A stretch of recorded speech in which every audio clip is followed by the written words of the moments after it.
He has shown you, O mortal, what is good.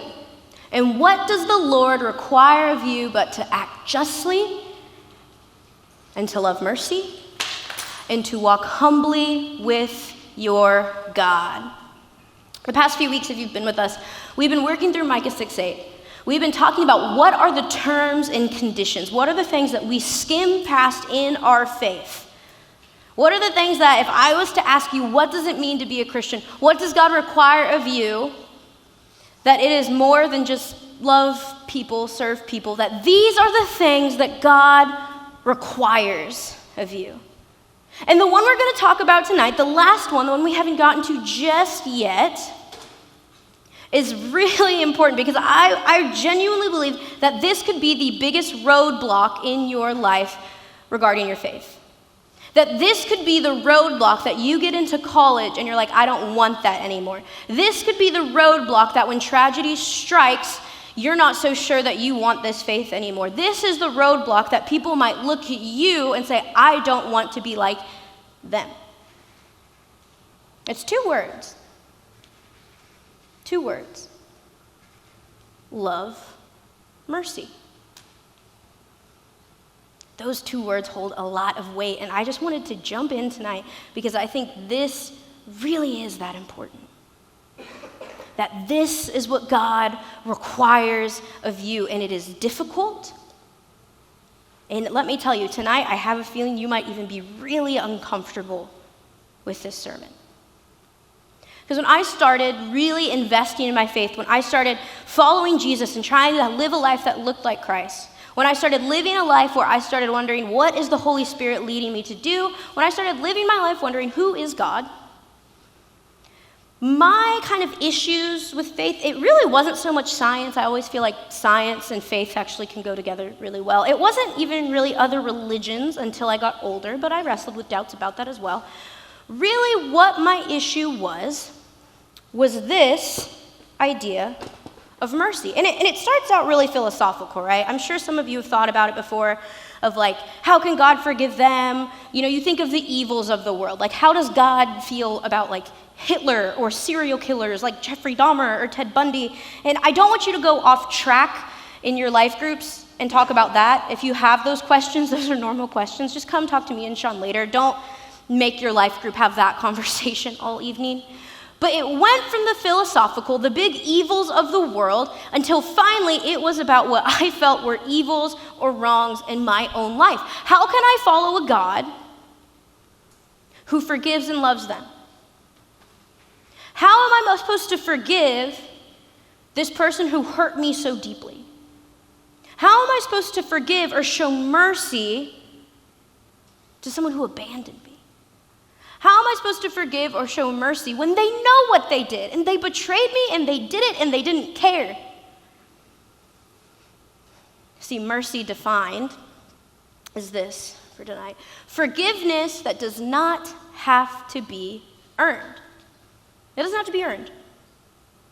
Mercy is something that you don't have to earn. And now I love mercy when I'm the one receiving it.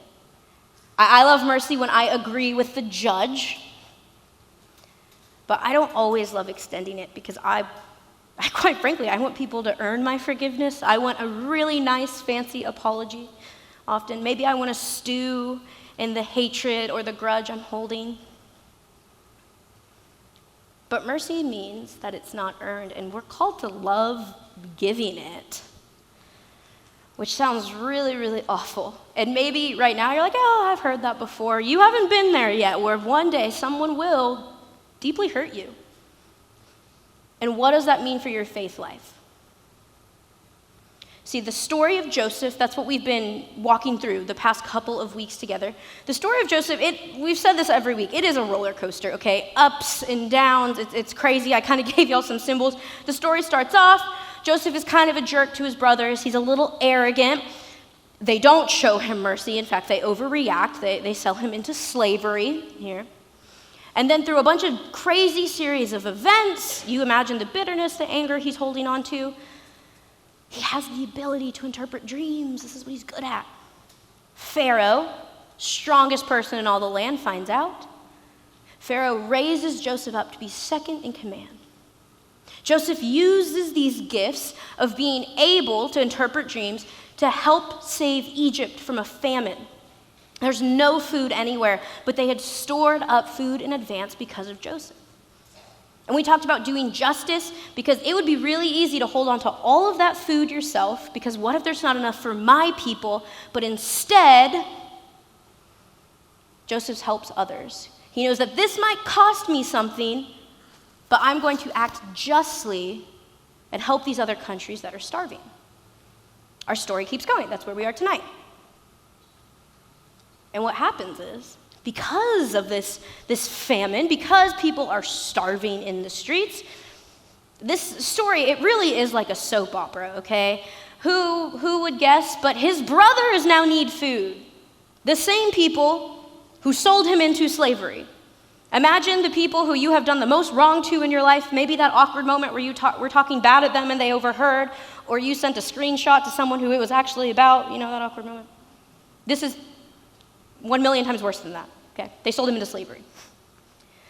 They go to Egypt to get food. They hear food is there. At first, they don't recognize Joseph because it's been like 20 years at this point. There's kind of this back and forth exchange. Joseph's kind of messing with them at first. Eventually, though, Joseph reveals himself. Eventually, though, the dad even comes back. Joseph's father comes home, and he sees his son, and it seems like this bright and sunny reunion, and everything is good. However, there's still family drama. I told you, this is like a soap opera. Are you keeping up? Nod along if you're keeping up. Thank you. And then something sad happens, because I guess Joseph's life hasn't been sad enough, I don't know. And his father passes away. Now the brothers, they're terrified. Was Joseph only sparing us? Was Joseph only showing us mercy because dad was still around to tell him to be nice to us? How many of you are way nicer to your siblings when your parents are there to hear you than maybe when they're not? So that's where our story picks up. Let's see what Joseph's brothers say to him. When Joseph's brothers realized that their father was now dead, they said, "What if Joseph bears a grudge against us and wants to pay us back seriously for all of the terrible things we did to him?" So they approached Joseph and said, "Your father gave orders before he died, telling us this is what you should say to Joseph." So they're telling Joseph, "Hey, this is what dad said. I know dad's gone, but this is what dad said. This was dad's last dying wish. This is important, Joseph. You should do this. Please forgive your brother's sins and misdeeds, for they did terrible things to you. Now please forgive the sins of the servants of your father's God." Joseph wept. His brothers wept. They fall at his feet and they say, "We are your slaves now. Just spare us, because that's what dad would want." It's very dramatic, as you can imagine. Now, I don't think you will ever be in a situation where it's like someone is choosing whether you starve or live. But take a journey with me. Close your eyes. Close your eyes. We do this sometime here if you're new. We're going to take a journey. I want you to imagine, I told you, this is going to be a fun sermon. Close your eyes. We're going to imagine, who's the person you have hurt the worst? I know there might be some shame here. That's not my intent, but maybe you cheated on someone. Maybe you talked really bad about someone. Maybe you told someone things that you know are not reflective of who God calls you to be. Maybe it's how you treated a sibling, an old friend. Maybe it's how you talk to your parents even. Maybe how you talk to a coach. Think of the person that you have hurt the worst. I'm even thinking of mine. And now I want you to think, what if that person had the power over the rest of your high school career, your young adult life, maybe even if your family stuff, if you get married? It's gonna open your eyes. Do you think they'd let you still come to parties? Do you think they'd still let you in the homecoming group? Do you think they'd kick you out of the group text? Do you think they would make sure that you go to a great college? Do you think they would allow you to even apply for a scholarship you know you could get? Do you think they'd want you to be happy and fall in love one day? Do you think they'd want you to have a great group of friends? I don't know. I don't know if they would show you mercy or not. But I would guess in picturing that, you might have gotten a little bit of anxiety. It's awkward to admit that maybe we've hurt people before.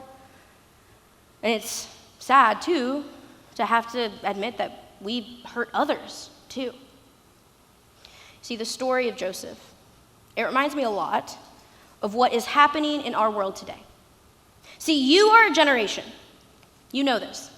You are a generation that is growing up at the paramount, at the biggest moment of cancel culture, of these overcorrections. Yes, I think people should be held accountable for what they say, but do we just dismiss them entirely? You are living in a world where there is no room for mistakes. You are living in a world where there is no room for mess ups. You are living in a world where there is no room for mercy. That is what your life is like. And I know it because you have to have your private stories, because what if they see what you post? I know it because I'm still talking to the freshmen out in college who were so scared that they're going to get cut if they say one wrong thing. The anxiety over pledgeship and rushing. The fears even when you get out of college of what if the person you're applying for a job finds your Twitter from 2011? There is no room for mercy, it seems. And that's really uncomfortable. It's really frustrating. There's an artist who went viral on Instagram, some of you may have seen these before, that I wanted to show you and that I think shows us how Jesus sees these situations. Because we're talking about right now the mercy in your life. But you and I both know that it takes one social media post, one political comment, and suddenly someone gets written off. Let's look at these together. Here's this first one. This summer, when all of that happened, I remember sitting with Sean and I was like, what are we going to do when the kids want to talk about this? Are they going to be at each other's throats? Are they going to yell at each other? Are they going to call each other baby killers? Are some of them going to say, you don't care about women? What's going to happen? But Jesus washes both feet. Let's see the next one. Y'all remember this. I got plenty of parent calls and emails. No matter what I did, it was wrong. Do we have WOW outside? Do we have WOW with mask? I don't know. Everyone was so mad, so divisive, and no one offered any mercy. Do you do the vaccine thing? Do you not? But then you have the people like, well, maybe if it's not for, it was just a mess, right? What about this next one? There's been a lot of pain in the LGBTQ plus community. There have been plenty of students who have sat in my office and cried because of the bullying they endure at your schools. And that they have no friends, and that they don't feel they have anyone, and that they could never fully be themselves at school. It's heartbreaking, but no matter what you think, Jesus washes the feet. Jesus serves them. This one probably seems silly at first, and you're like, why is Kanye up there? But the truth is, how hateful are we about celebrities? We mock them. We make fun of when they have these mental health breakdowns. We make fun of them all the time. What about this one? I would guess if I showed this on Pastor Parent Night, I'd probably get a lot of emails, huh? It's uncomfortable. But I think it shows how divisive we've become.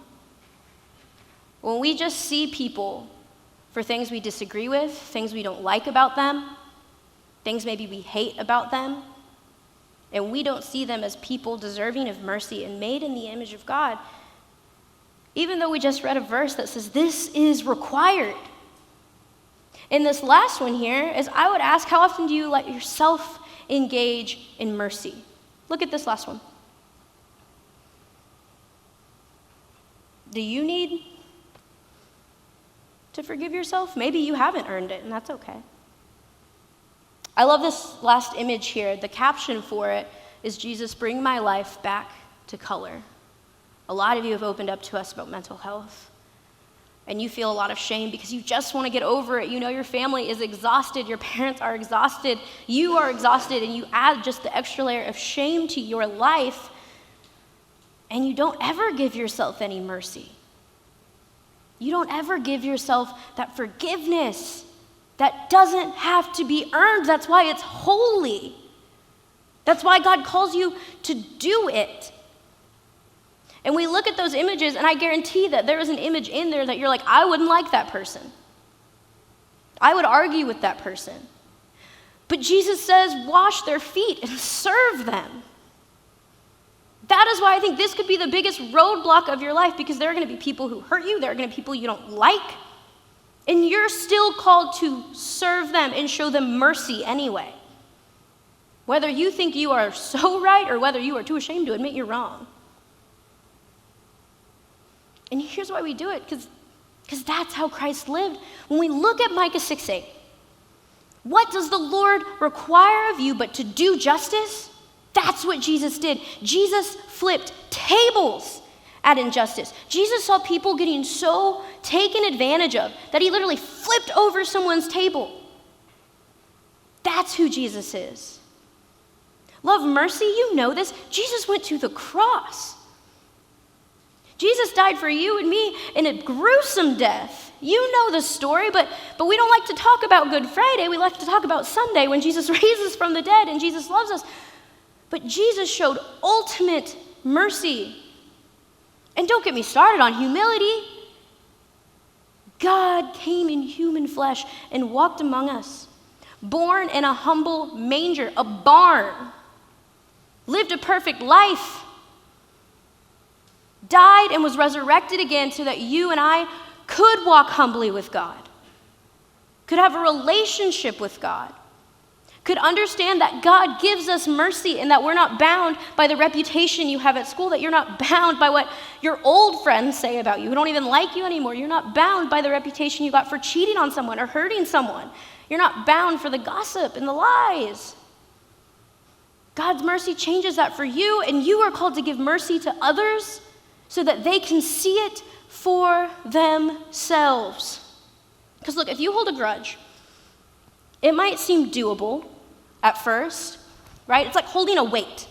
And here's what I mean by this. It is a lot of weight. It is a lot of effort to hate someone. Really, it is, okay? You've been there. It is a lot of effort to kick someone out of a group text and deal with that. It is a lot of effort to make a new group text and try to make sure you never say anything in the old one so that they don't know you made a new one. It is a lot of effort to tell everyone, don't invite that one person. Don't let them in our group. It is a lot of effort to hate people.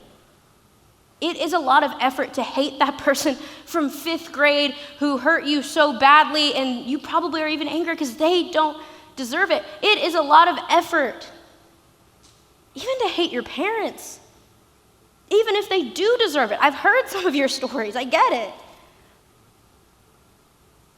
And the beauty of God is a God of restoration. And here, I want you to hear this, because some of you are like, Chelsea, there is no way I'm showing them mercy. Mercy does not always mean restored relationship, okay? Mercy doesn't mean you go back to being best friends.